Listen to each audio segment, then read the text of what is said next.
ओम सहनावतु सहनौ भुनक्तु सह वीर्यं करवावहै तेजस्विनावधीतमस्तु मा विद्विषावहै। ओम शांति शांति शांति। तो उपनिषद में हम लोगों ने अभी तक क्या पढ़ा? तीन चीजें हमने पढ़ी अभी तक। सबसे पहली चीज कि हम ब्रह्म स्वरूप होते हुए भी अविद्या के कारण जीव भाव को प्राप्त होते हैं और गुरु के द्वारा ऋषि प्रणीत विद्या प्राप्त होने पर मुक्त हो जाते हैं। इसलिए इस विद्या के लिए उपनिषद का श्रवण है। दूसरी बात यह सुनिए कि यही बात श्रुति स्मृति इत्यादि आदि में कही गई है, इसलिए उपनिषद पढ़ना है। तीसरी बात, उपनिषद शब्द के अर्थ में ही यही बात है, इसलिए उपनिषद पढ़ना है। बात एक ही है कि अविद्या के कारण हमारा सब प्रॉब्लम है, विद्या से वो सॉल्व होगा, इसलिए उपनिषद पढ़ना है। यहाँ तक हुआ। अब इसके बाद हम लोग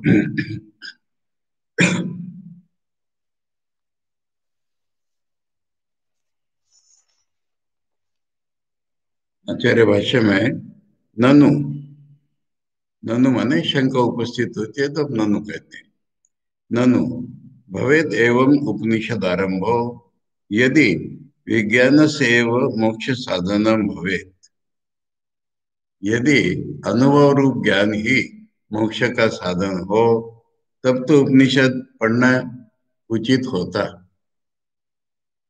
न च एतदस्ति, परंतु ऐसा नहीं है। कर्मणाम अपि मोक्ष साधन तो अवगमा, कर्म का भी मोक्ष के साधन रूप में जाना गया है। कर्म को भी मोक्ष के साधन रूप में जाना गया है। कहाँ पर? अपाम सोमम अमृता बभूम, हमने सोमपान किया। सोमपान किया हमने हवन किया, यज्ञ किया हमने, और अमृत हो गए, ये वचन है।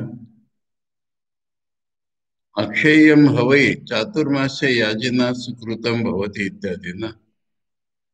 जो चातुर्मास्य नाम का यज्ञ करते हैं उनका पुण्य जो है अक्षय होता है, इसका कभी घटना नहीं होता है, तो मोक्ष हो गया। इस प्रकार से हमको कर्म का भी मोक्ष साधन तो मालूम है, तो फिर ज्ञान की क्या जरूरत पड़ेगी, ये सवाल है। यानी कुछ एक सापेक्ष रिलेटिव स्टेटमेंट्स होते हैं श्रुतियों में, शास्त्रों में, मनुष्य को एंकरेज करने के लिए होते हैं। कुछ नहीं कर रहा उससे कर्म करना अच्छा है ये बताने वाले होते हैं, और उसी को अल्टीमेट समझ जवाब दे रहे आचार्य, न तो एतद अस्ति, तुम्हारी बात ठीक नहीं है, ऐसा नहीं है। कर्म को मुख्य साधन नहीं बताया गया है। श्रुति स्मृति विरोधात न्याय विरोधाच, श्रुति ने भी नहीं बताया है, श्रुति की बातों से भी विरोध होगा, स्मृति की बातों से भी विरोध होगा, और कॉमन सेंस लॉजिक में भी यही समझ में नहीं आएगा, गलत होगा। ऐसे एक एक बता रहे हो। तीन चीजें बताई ना, श्रुति विरोध, स्मृति विरोध और कॉमन सेंस लॉजिक के विरोध। तो श्रुति विरोध स्थावत, श्रुति का विरोध इस प्रकार है। मैंने अभी ज्ञान से अमृतत्व का श्रुतियों के बहुत से कोटेशन दे दिया चल, पर कर्म से नहीं ये बताने वाला कोटेशन चाहिए ना हमको।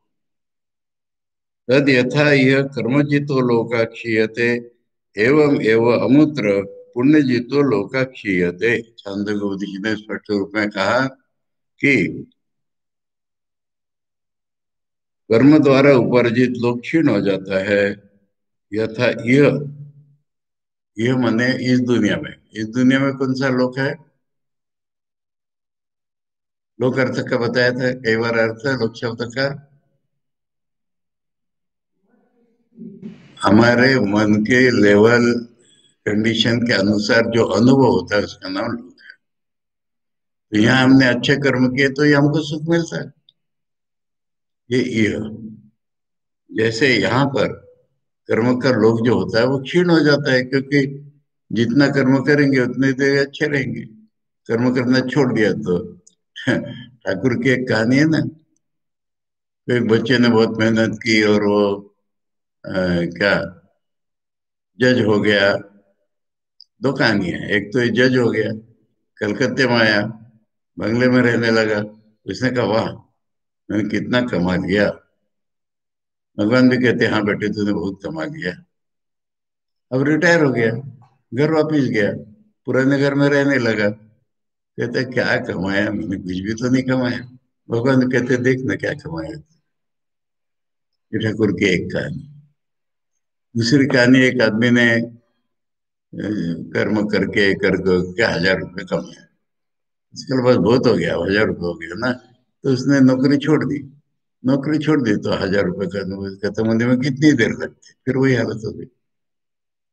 तो यह लोक में कर्म का फल खत्म हो जाता है।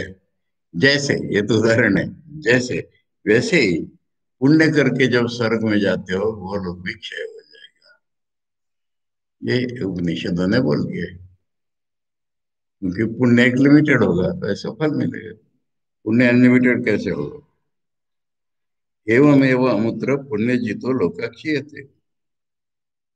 और फिर इसके विरोध में तमेव विद्वान अमृत यह भवति। तम ब्रह्म एवं विद्वान, इस प्रकार जान करके यहीं पर जीते जी ही अमृत हो जाता है।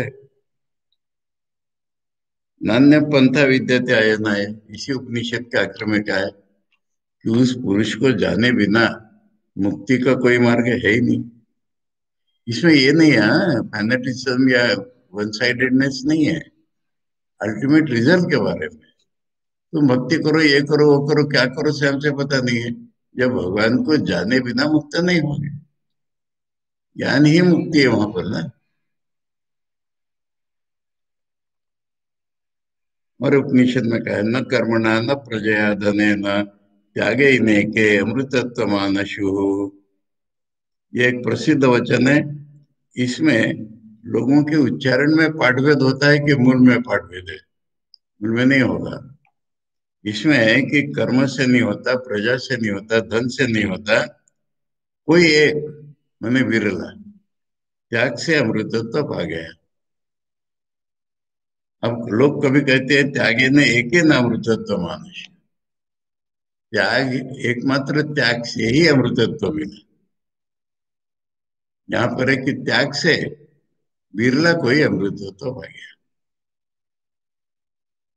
अगर पाठभेद अगर होगा तो ऐसा होगा कि केवल त्याग से ही मिला, पर ऐसा नहीं है। मूल पाठ त्याग से मिला और रेयरली किसी को मिला। तो फिर इसमें त्याग की रियल महिमा निकलती है कि त्याग माने क्या त्याग है। घर छोड़ के सन्यासी हो गए तो मोक्ष मिल गया, ऐसा नहीं है। रेयर किसी को कैसे मिला।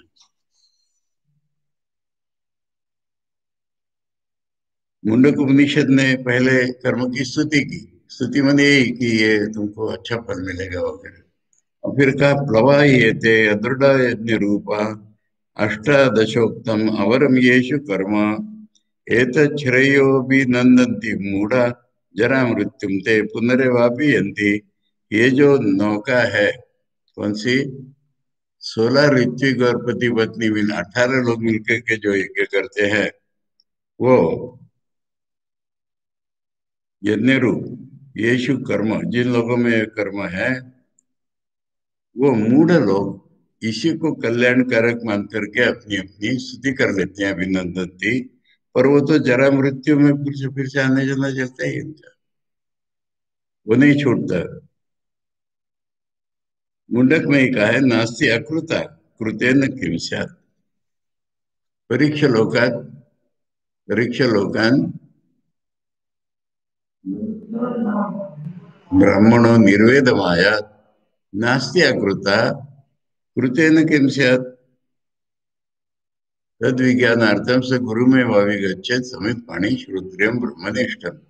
यानी इस दुनिया में ऐसे कोई भी नहीं है कि जो कर्म से कमाया हुआ फल न हो। पर कर्म से कमाया हुआ फल तो नष्ट हो जाएगा, मुझे उससे क्या करना है। ये मुंडक उपनिषद का वचन है।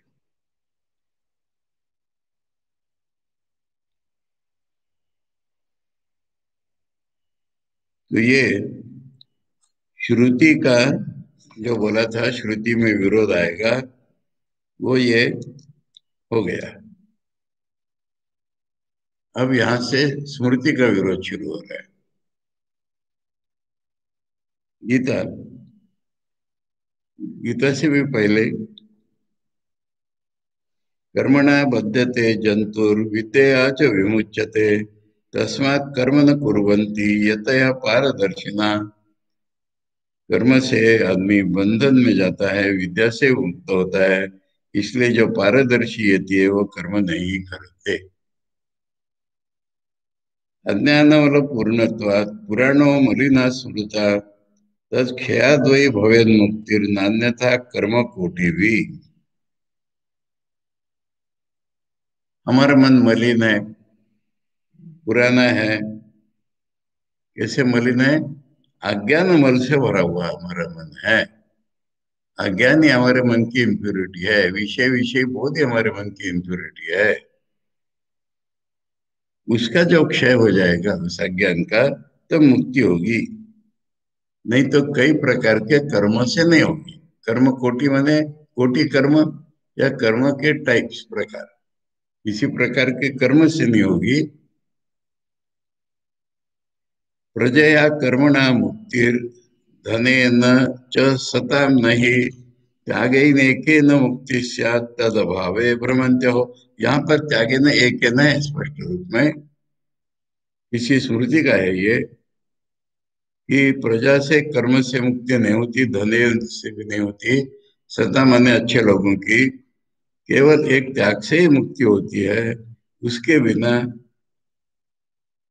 घूमना ही चलता रहता है।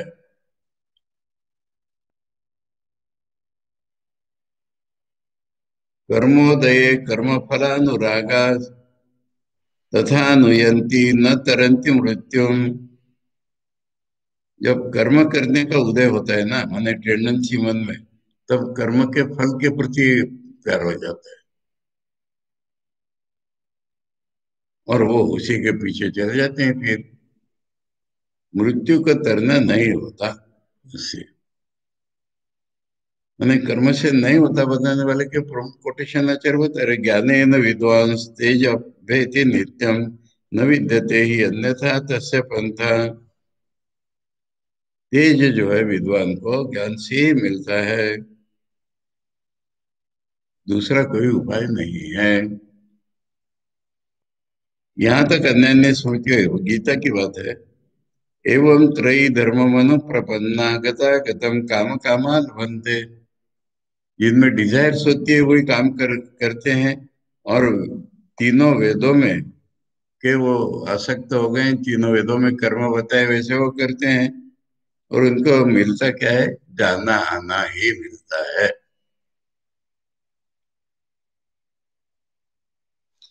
और किसी स्मृति से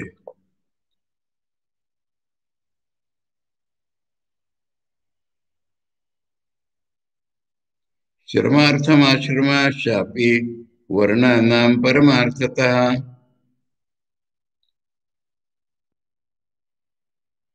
वर्ण और आश्रम के अनुसार कर्म करो, उससे तो केवल श्रम ही होता है, ऐसी स्मृति का वचन है। यानी मोक्ष की ओर कहाँ जा रहे हो, खाली मेहनत हो रही है। आश्रमैर्न च वेदैश्च यज्ञैः सांख्यैर्व्रतैस्तथा उग्रैस्तपोभिर्विविधैर्दानेन नानाविधैरपि दानैर् नानाविधैरपि न नहीं है, दानै नानाविधैरपि, न पहले आ गया है। आश्रमैर्न च वेदैश्च वहां पर ना आ गया। न लभन्ते तम आत्मानं लभन्ते ज्ञानिना स्वयं। आश्रम विहित कर्मों से भी नहीं, वेद विहित कर्मों से भी नहीं, यज्ञ कर्म से नहीं, सांख्य से नहीं, फिलोसफी, व्रत से नहीं, उग्र तपस्या से भी नहीं, वेद प्रकार की दाने से भी नहीं, और अलग अलग प्रकार की विधियों से भी नहीं, उस आत्मा का लाभ नहीं होता। ज्ञानियों को जो स्वयं लाभ हो जाता है, उस आत्मा का लाभ इस किसी से नहीं होता। ऐसे स्पष्ट वचन मिल रहे। रई धर्मम अधर्मार्थम, और श्रम मिल गए। यद कृतक किम पाक फल सन्निभम नास्ति तात सुखम किंचित अत्र दुख शताकुले तस्मान् मोक्षाय यतता कथम सेव्या मया त्रयी। अच्छा,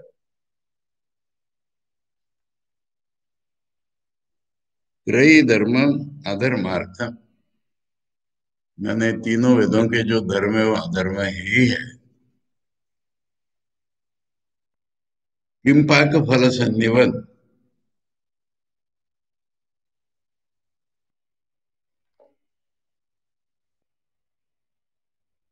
एक फल है उसका नाम किम पाक। दिखने में बड़ा ब्यूटीफुल है पर खाने में कुछ भी नहीं है। तो इस तरह से एक कर्मों का फल तो ऐसा होता है, किम पाक का फल जैसा। ये तात, उसमें लेच भर भी सुख नहीं है, सैकड़ों प्रकार के दुख ही हैं कर्म के फल में। इसलिए अगर मुझे मोक्ष के लिए कोशिश करना है तो मैं क्यों कर्म करूं।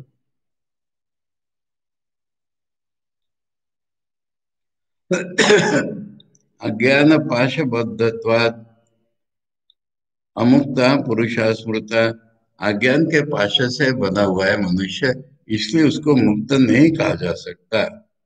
ज्ञानात् तस्य निवृत्ति स्यात् प्रकाशात् तमसो यथा, जैसे अंधकार का नाश प्रकाश से होता है, ऐसे ज्ञान से ही उसका हटना होगा, ज्ञान का अतः मुक्त हो गए। तस्मात् ज्ञाने न मुक्ति स्यात् अज्ञानस्य परिक्षयात्, इसलिए ज्ञान से अज्ञान खत्म हो जाएगा तभी मुक्ति होगी। और भी व्रतानि दानानि तपांसि यज्ञ सत्यम च तीर्थाश्रम कर्म योगा स्वर्गार्थमेव अशुभम अध्रुवम च ज्ञानम ध्रुवम शांतिकरम महार्थम। व्रत करो, दान करो, तप करो, यज्ञ करो, सत्य भाषण करो, तीर्थों में घूमो, अपने अपने आश्रम के अनुसार कर्म करो, ये सब स्वर्ग के लिए ही है। शुभम अध्रुवम च, ये शुभ कर्म सारे स्वर्ग के लिए ही है, टेम्परेरी फल के लिए है अध्रुव। ज्ञान से जो है ना ध्रुव फल मिलता है, शांति रूप महार्थम, बड़ा परमार्थ हो जाता है।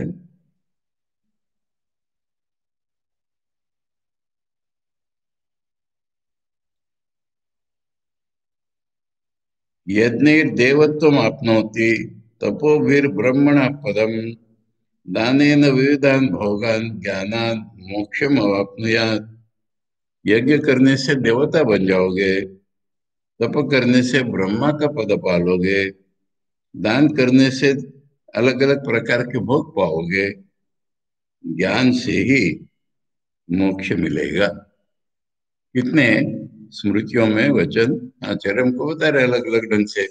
धर्म रज्वा व्रजेद ऊर्ध्वम पाप रज्वा व्रजेद अधः द्वयम ज्ञानासीना चित्वा विदेह शांति मृच्छति। धर्म भी एक रस्सी है, वो हमको ऊपर खींच ले जाती है। पाप भी एक रस्सी है, वो हमको नीचे खींच ले जाती है। ज्ञान से अगर हमने दोनों को काट दिया तो विदेह होकर के हमें शांति या मुक्ति मिलती है। नहीं, कर्म से नहीं बताने वाले कोटेशन, साथ साथ कर्म से नहीं ज्ञान से होगा ऐसा बताने वाले। तेज धर्मम अधर्मम च उभय सत्यानृते त्यज उभय सत्यानृते त्यक्त्वा येन तेजसी तत्त्यज। ये लास्ट का कोटेशन दिया है। धर्म छोड़ दे, अधर्म छोड़ दे, यानी धर्म छोड़ दे मैंने कर्तापन छोड़ दे। पर धर्म छोड़ने का अर्थ उल्टा नहीं हो जाए कि अधर्म करो, इसलिए कह रहे हैं अधर्म भी छोड़ दे। और सत्य भाषण भी छोड़ दे। छोड़ने को नहीं करना है, सत्य भाषण से भी नहीं होगा, छोड़ दे कह रहे। असत्य भाषण से भी नहीं होगा, सत्य से नहीं होगा मतलब असत्य भाषण को ऐसा अर्थ नहीं लेना है। इसलिए सत्य से भी नहीं होगा, असत्य से भी नहीं होगा। इन दोनों को तूने जिससे छोड़ा वो अहंकार, उसको भी छोड़ दे, तब होगा। ये हो गया। एवं श्रुति स्मृति विरोधाच कर्म साधनम अमृतत्वम। इसलिए कर्म जो है अमृतत्व का साधन नहीं है। ये श्रुति स्मृति विरोधात से हमने बता दिया। न कर्म साधनम अमृतत्वम। इसके बाद न्याय विरोधाच। श्रुति स्मृति लॉजिक तीनों से बताया था, अब वो न्याय से बताएंगे।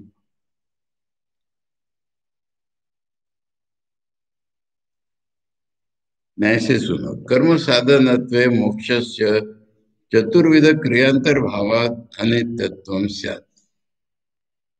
कर्म से अगर मोक्ष होता तो चार प्रकार के वर्गों में बढ़ जाता और वो नित्य नहीं हो सकता है। वो चार प्रकार बताएंगे। कर्म से चार प्रकार का फल मिलता है, वो एक फल होने के नाते नित्य नहीं होता है। उसको देख लो। यद कृतकम तद अनित्यमिति। जो भी किया जाता है वो तो अनित्य ही होगा ना। कर्म साध्य से नित्यत्व अदर्शना। दुनिया में ऐसी कोई चीज हमने नहीं देखी जो कर्म से बनी है और नित्य है, वो परमानेंट है, ऐसी नहीं बनी है। 100 साल रहेगी, 200 साल रहेगी, खत्म तो ही जाएगी। नित्यस्य मोक्षा सर्ववादी भी अभ्युपगम्य थे। और जितने भी लोग डिबेट करने आए हैं सारे के सारे मोक्ष को तो नित्य मानते हैं।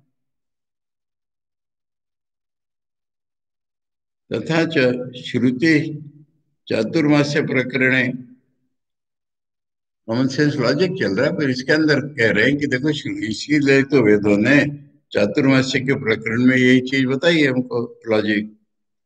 प्रजा अनुप्रजाय से तदुते मर्त्य अमृतमिति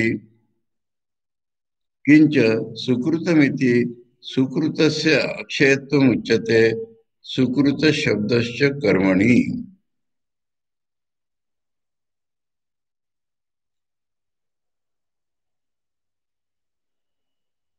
श्रुति ने चातुर्मास्य प्रकरण में बताया है कि प्रजा अनुप्रजाय से तदुते मर्त्या अमृतमिति। इस दुनिया के भीतर ही है तेरा अमृत। प्रजा के पीछे का प्रजा ही मिलेगा तुझे। सुकृत जो है वो, सुकृत को ही अक्षय कह दिया है। सुकृत शब्द तो कर्म के लिए प्रयोग है, अच्छा काम किया। तो ये रिलेटिव बातें हैं सारी। ये इसका परिणाम अनंत नहीं हो सकता। हाँ, लास्ट का।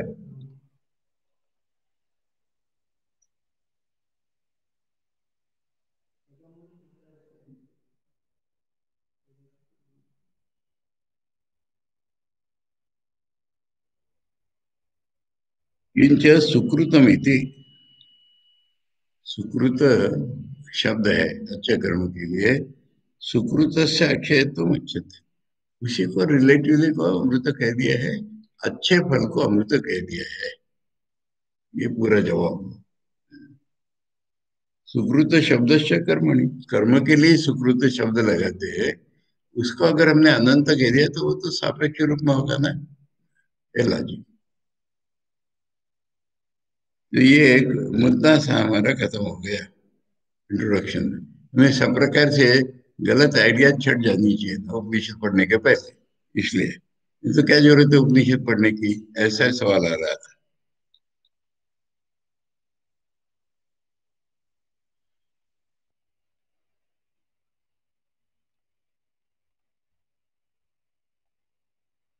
अब अगला सवाल आएगा, फिर कर्म क्या बंधन कारक ही है? जवाब मिलेगा हाँ, परंतु, एक परंतु आएगा। ईश्वरार्पण बुद्धि से करने पर चित्त शुद्धि होती है और ज्ञान की उत्पत्ति होती है। यह फर्क है। ने कर्म क्यों बताया है शास्त्र ने, ये सवाल आता है ना फिर। कर्म इसलिए बताया है कि उसको शुद्ध करोगे तो चित्त शुद्धि होगी, और तब ज्ञान ग्रहण करने के लायक मन बनेगा। हाँ, इसलिए इसका जो सार है, जो ज्ञान ज्ञान से नहीं होगा, ये तो पक्का है, कर्म से नहीं होगा।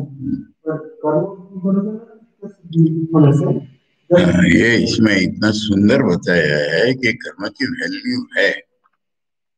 कर्म को ओवर वैल्यू मत करो, कर्म की अंडर वैल्यू मत करो, पर कर्म की वैल्यू है। अगले पॉइंट में और भी अच्छी तरह समझेंगे कि हर जगह श्रुति ने बताया है कि कर्म से चित्त शुद्धि फिर ज्ञान। ये मत बोलो, नहीं तो कर्म से नहीं होती, कर्म से क्यों कर्म करेंगे, ऐसा मत करो। ये है सर।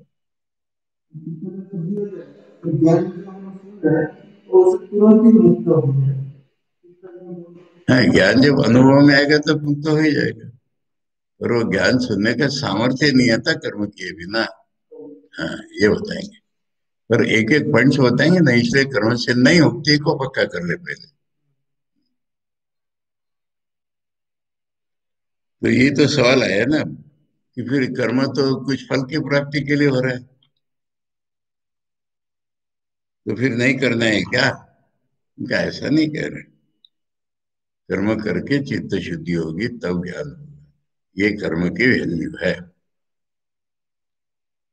ननु एवं तरी कर्मणाम देवादि प्राप्ति हेतुत्व न बंध हेतुत्व में मैं आपके करने से तो ये हुआ हमारा कि तो देवता किसी की प्राप्ति हो जाएगी, तो ये तो बंधन नहीं रहता है, हमारा बंधन नहीं बना रहेगा। इसका जवाब है सत्यम, बात तो ठीक है। स्वतो बंध हेतुत्व में वह अपने आप तो कर्म का है, बंधन में ही कारण है। फिर से दो तीन कोटेशन दे दिए उसके लिए। तथा च श्रुति कर्मणा पितृलोका, कर्म से तो पितृलोक का प्राप्ति होती है। सर्वे एते पुण्य लोका भवंती, ये सारे पुण्य लोक हो जाते हैं, स्वर्ग लोक। इष्टापूर्तम मन्यमाना वरिष्ठम नात्य श्रेयो वेदयन्ते प्रमूढ़ा नाकस्य पृष्ठे ते सुकृते अनुभूत्वा इमं लोकम हीनतरम वा विशन्ति, मुंडक उपनिषद में है कि जो इष्ट वेद वेद वेद कर्म, पूर्त माने स्मृति वेद कर्म, इसी को श्रेष्ठ समझते हैं, उससे ऊपर कुछ कल्याणकारक नहीं समझते, वो मूढ़ हैं। वो नाकस्य पृष्ठ में स्वर्ग पर जाकर के वो अपने किए पुण्य कर्मों का अनुभव तो कर लेंगे, फिर उसके बाद बचे हुए कर्म के अनुसार वो या तो पृथ्वी पर लौटेंगे या इससे नीच में ही जगह जाएंगे सकते हैं। एवं कर्मसु निस्नेहा ये केचित पारदर्शिना विद्यामयोयम पुरुषो न तो कर्ममया स्मृता। पुरुष का स्वरूप जो है वो विद्यामय है, ज्ञानमय है, चैतन्य है, कर्ममय नहीं है। यानी मैं सब्जेक्ट और ऑब्जेक्ट ऐसा पुरुष का स्वरूप नहीं है।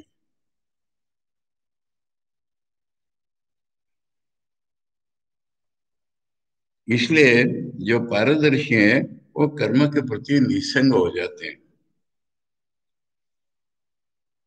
पुरुष ही तो ज्ञानमय है, कर्म में थोड़ी पुरुष का स्वरूप।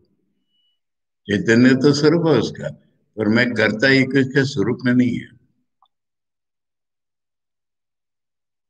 एवं त्रयी धर्म प्रपन्ना गतागतम काम कामा लभन्ते, इसलिए तीन वेदों के कर्म से ही जो प्रभावित हैं उनको तो आना जाना ही मिलता है। परंतु एक सवाल है यहाँ पर, यानी कर्म का स्वाभाविक स्वरूप यह हो गया, परंतु यदा पुनः वही कर्म फल निरपेक्षम, अगर हम फल की कामना नहीं कर रहे हैं, ईश्वरार्थम, और भगवान की प्यार के लिए कर रहे हैं, कर्म अनुतिष्ठन्ति, तदा मोक्ष साधन ज्ञान साधन अंतःकरण शुद्धि साधन पारंपरेण मोक्ष साधन भवति। उल्टी तरफ से चलो, क्यों? उसका क्या है कि अंतःकरण शुद्धि ये बनती है कर्म से। अंतःकरण शुद्धि का साधन है कर्म, और अंतःकरण शुद्धि अगर हुई तो मोक्ष साधन ज्ञान साधन अंतःकरण शुद्धि, फिर ज्ञान का भी साधन बनेगा, और ज्ञान हो जाएगा तो मोक्ष का भी साधन बनेगा। तो ऐसे सीक्वेंस से मोक्ष मिल जाएगा बाद में, पर कर्म से नहीं मिल रहा।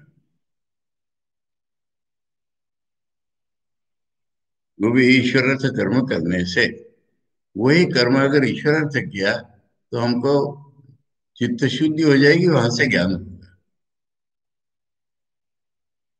ब्रह्मण्याधाय कर्माणि संगम त्यक्त्वा करोति या लिप्यतेन स पापेन पद्मपत्र भीमांबसा। गीता का दिए उदाहरण कि भगवान को समर्पण करके अगर काम किया जाए तो वो काम का लेप नहीं लगता, पाप का भी लेप नहीं लगता। जैसे कि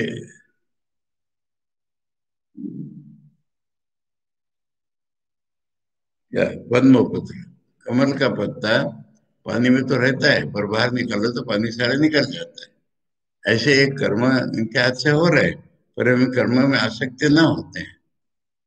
कर्म करने से कुछ नहीं होता। फिर क्यों कर्म करते हैं? वो अटैचमेंट काटने के लिए, आत्मा की अंतःकरण की शुद्धि के लिए, ये कर्म की वैल्यू बन जाएगी। अब गीता ने स्पष्ट बोला है 9वें अध्याय में, यत् करोषि यदश्नासि यत् जुहोषि ददासि यत् तपस्यसि कौन्तेय तत् कुरुष्व मदर्पणम। तो जो भी कुछ कर रहा है ना, वो करना मुझे दे दे। शुभ शुभ फलेरेवं मोक्ष से कर्म बंधन नहीं, संन्यास योग युक्तात्मा विमुक्त माम उपैष्यसि। कर्म अगर ईश्वर को अर्पण होगा तो शुभ शुभ फल से तू छुटकारा पा लेगा, जो कि कर्म बंधन है। शुभ शुभ कर्म, तू ही सन्यासी हो जाएगा, तू ही योगी हो जाएगा, मुक्त हो जाएगा मर करके भी। ये इसका कनेक्शन बता दिया। इति। अब पॉइंट आता है हमारा,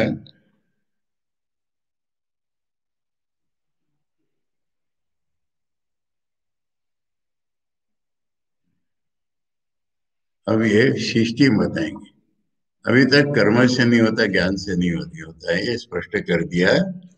अब कह रहे हैं कि इसमें एक क्रम है, क्रम से चित्त शुद्धि के बिना नहीं होगा, ये बताना। इसलिए तो ये उपनिषद कंप्रहेंसिव है। इस उपनिषद को एक बार सुन लिया तो फिर सारा कुछ वेदांत में घुसना कहीं कठिन नहीं रहता है। तथा च मोक्षे क्रमम शुद्धि अभावे मोक्षाभावम कर्म विश्य तत्शुद्धिम दर्शयति श्री विष्णु धर्मे। मोक्ष की साधना में, मोक्ष में कर्म माने मोक्ष की साधना में एक क्रम है। शुद्धि नहीं होगी तो मोक्ष नहीं मिल सकता, और कर्म से ही वो शुद्धि मिलती है। ये बहुत सुंदर स्पष्ट है। मैं कोट कर रहा था लोगों को, ये अब ज्यादा इसका समर्थ है। यानी ये लोग कहते हैं कि ऋषिकेश में बातें चल रही है, तो उन्होंने कहा कि शास्त्र में तो कर्म ही बताया है चित्त शुद्धि का साधन। तो एक वो कहने लगा कि हमारे गुरु जी कहते हैं वहां के कि जो वेदांत का पठन पाठन है ये किसी भी प्रायश्चित कर्म से श्रेष्ठ है। तो मैंने ऐसा कहा कि प्रायश्चित रूप कर्म से श्रेष्ठ होगा, पर नित्य कर्म ईश्वरार्थ कर्म इससे जो हमारा चित्त शुद्ध होता है तो नहीं है ना। तो यहाँ पर यह स्पष्ट है ज्यादा कि मोक्ष में एक क्रम है, शुद्धि के अभाव में मोक्ष का अभाव है, और वह शुद्धि कर्म से ही होती है। स्पष्ट है बिल्कुल। कैसी होती है? वो विष्णु धर्म नामक जो पुराण है उसमें से ये लाया है। ऐसा लगता है कि आचार्य जानबूझकर का पुराणों का दे रहे, नहीं तो फिर पुराणों के फिलोसॉफी अलग है, ऐसा लोग समझते हैं। फिलोसॉफी जो है वो तो वेदांत की ही है, वर्णन अपने ढंग से है बस। हाँ,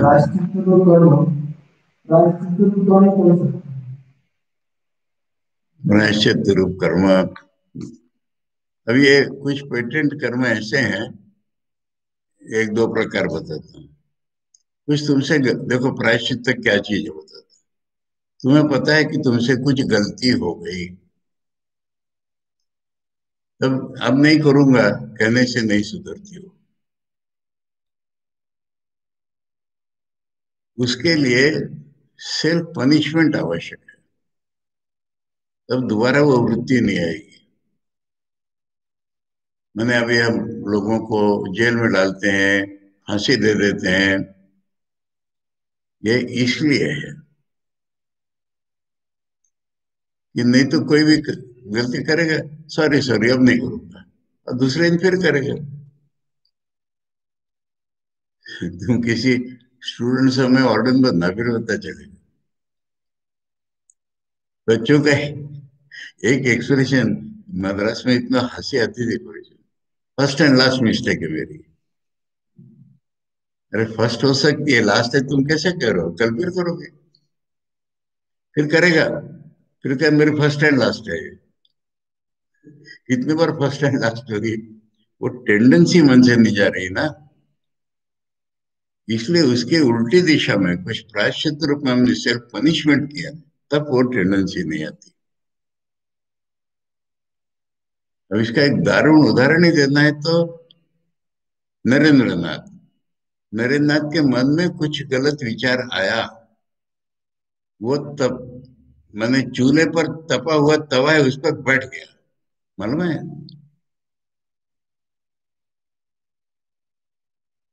तो महापुरुषों से तो सीखना है।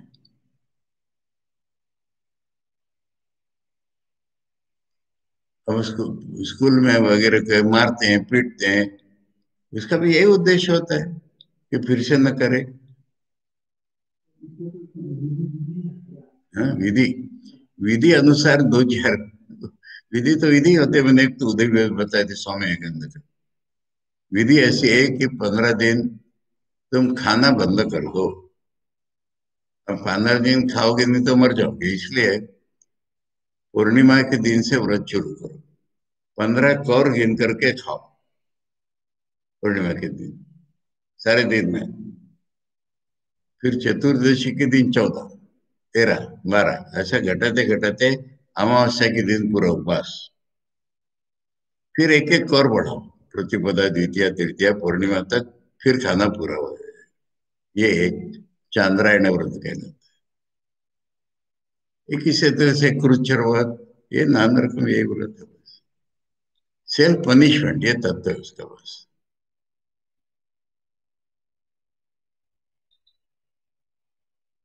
तो ये वेदांत का पठन पाठन किसी प्रायश्चित कर्म से कम नहीं है, ये कहीं से शास्त्र से बताया उन्होंने। हमने कहा हम क्या प्रायश्चित कर्म ही करते रहते हैं क्या? अरे चित्त शुद्धि के लिए पुण्य कर्म जो है वो ईश्वर अर्पण बुद्धि से करते हैं। इसमें पुण्य क्या किया हमने? चांद्रायण व्रत किया, कुरुक्ष व्रत किया, तो पुण्य किया क्या? ये फर्क है इतना। हमारी नेगेटिव टेंडेंसी काटने के लिए सेल्फ पनिशमेंट, ये प्रायश्चित का लक्षण।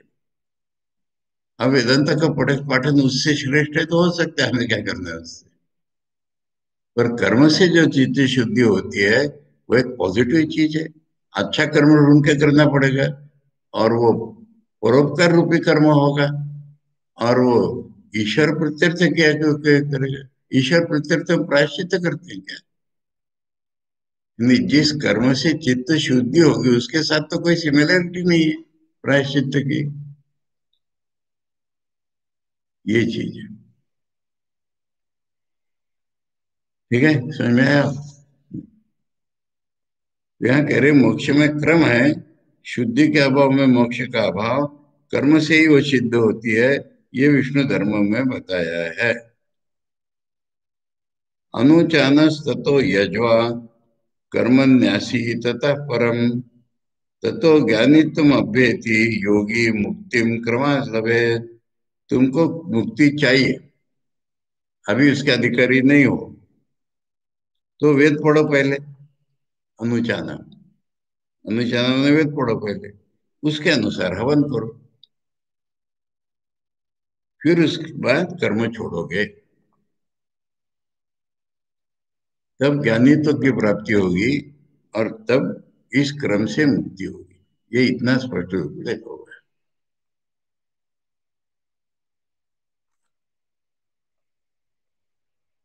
अब इस कर्म की व्याप्ति स्वामी जी ने बढ़ा दी। पहले तो गीता नहीं बढ़ाई। गीता में कहा यज्ञ के लिए कर्म करोगे तो बंधनकारक नहीं होगा। आचार्य ने उसमें जोड़ दिया यज्ञ तो विष्णु का नाम है, यानी सर्वव्यापी भगवान के लिए काम करोगे तब उससे बंधन नहीं बढ़ेगा। ठाकुर ने उसको और खींच के बोला शिव ज्ञान से जीव सेवा करोगे तो।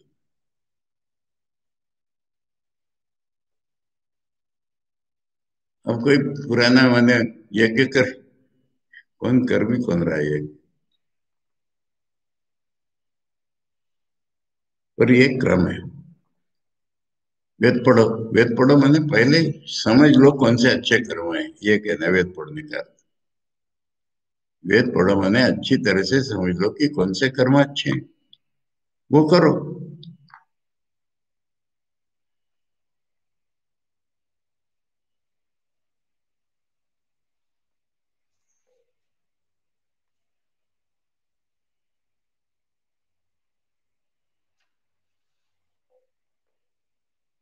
ये प्रकरण खूब लंबा चला है क्रम वाला उन्होंने। ठीक है, कल पढ़ेंगे इसको पूरा, काफी लंबा है ये। पॉइंट ये है इसका कि कर्म के बिना मुक्ति नहीं होगी, कर्म के बिना चित्त शुद्धि नहीं होगी, चित्त शुद्धि के बिना ज्ञान नहीं होगा। ज्ञान तो कोई जानकारी रूप नहीं है ना, अनुभव रूप है, और वो अनुभव रूप हुए बिना मुक्ति नहीं। ये अब यहाँ पर क्रम बताने के बहुत से कोटेशन दिए हैं।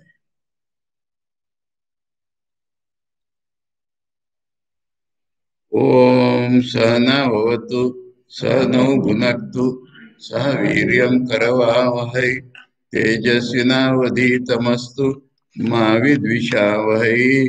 ओम शांति शांति शांति। हरि ओम तत्सत। श्री रामकृष्णार्पणमस्तु। ये कागज से इतनी हेल्प हो रही है, नहीं